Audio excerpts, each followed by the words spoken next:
everybody, welcome back to my Project 13. Thanks for coming on by and checking out this 4K 30 frames per second video test with the iPhone 11, a smartphone that I'm having a lot of fun with.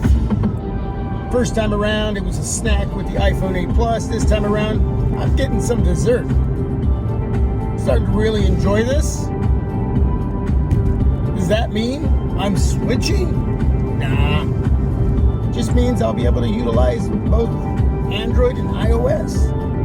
I'll be able to use any of my Android smartphones and an iPhone. Having a lot more fun with the iPhone 11 than I ever did with the iPhone 8 Plus, and totally stoked on being able to share the experience with all of you.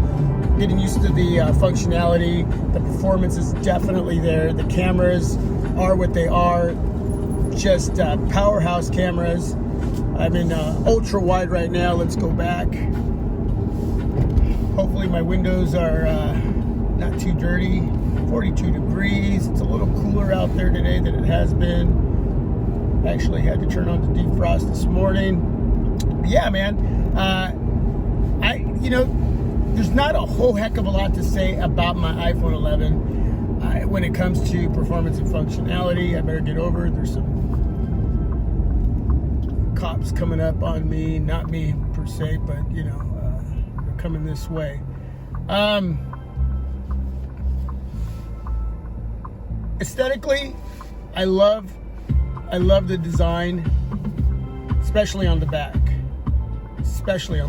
Those cameras looking good. I just love the way that was drawn up and created. Okay, so we got a fire engine truck. Bam. We got an ambulance and another fire engine truck. So something going on. I hope everything is okay. My prayers go out to whatever situation is going on. I think on the front, sure. I mean, they could have gotten rid of the notch. That's rumored to go away next year. The design of the iPhone itself is supposed to dramatically change next year, but that's somewhere in the future here, next year, and that is the future. Tomorrow's the future, right? So 2020, we're a couple months away from that, but it won't be till later on that year that we'll find out what Apple will decide to do with the form factor, the design, the blueprint of the iPhone. So hopefully the notch isn't there anymore. I'm living with it. It's fine. The bezels are definitely there, but it's not really that big of a deal. It really, really isn't. I've been watching some videos on this beautiful LCD display. It is very nice. It's not OLED. It's definitely not OLED, but it's still sharp. For an LCD display, it's done right. It's a very, very good LCD display. Is it great? Great would be AMOLED, OLED.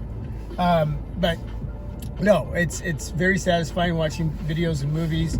The dual speakers, listening to music, they're loud, and not just loud, but the audio quality is there too. So it makes it very fun experience as far as media.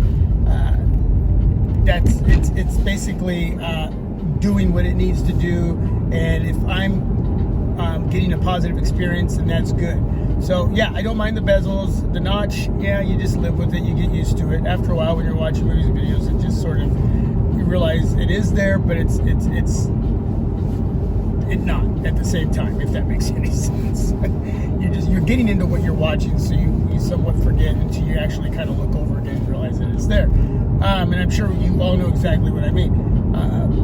But battery life test, I really haven't gotten into doing that. Typically, I will throw that information up after the first couple days of using a smartphone, any smartphone that I review.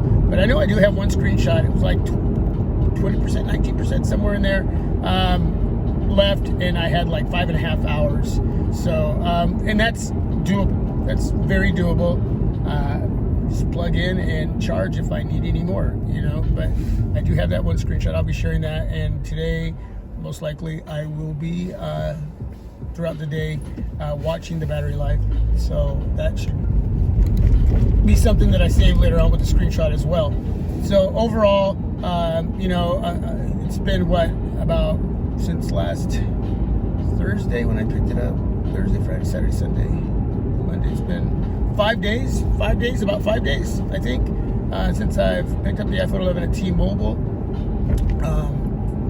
for 700 smacks. I've been having a lot of fun with it. A lot of fun, So that's really good for me to say, considering my first time around to now with an iPhone. And let me know if you picked one up.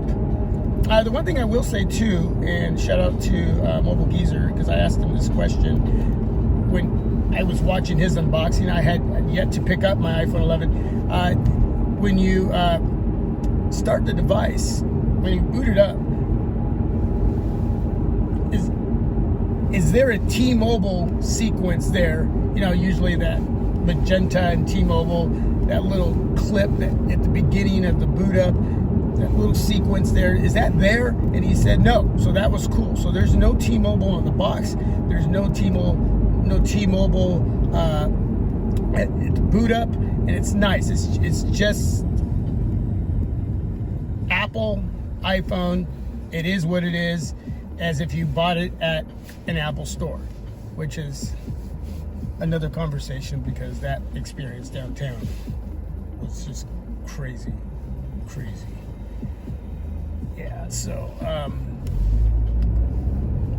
totally digging that when you do boot up your device, you don't have to see that. And shout out to T-Mobile, man. They've been great for our family locally. 4G LTE connectivity has been great. So not to diss on them, I just don't like seeing that on my smartphones. And most of the time, anything you buy from T-Mobile, you're going to get that T-Mobile sequence there, that little short clip right at the boot up. So it's not there. That's cool. And so for those of you that wanted to know that little tidbit of information, there you go. Let me know how the stabilization is. I'm going to cut this video off here in just a second. We're going to ultra wide the moment again. Turn up the music, and I'm going to be heading out. Thanks for staying on this journey with me. Keep watching the videos. Got cases coming in. Be ready for some case reviews. And my days off are coming up, so I'm going to be out and about taking pictures, doing screen comparisons. And that's it, everyone. Thanks for watching. Thanks for joining me during the early morning vlog with my iPhone 11 4K 30 frames per second. Bam, bam.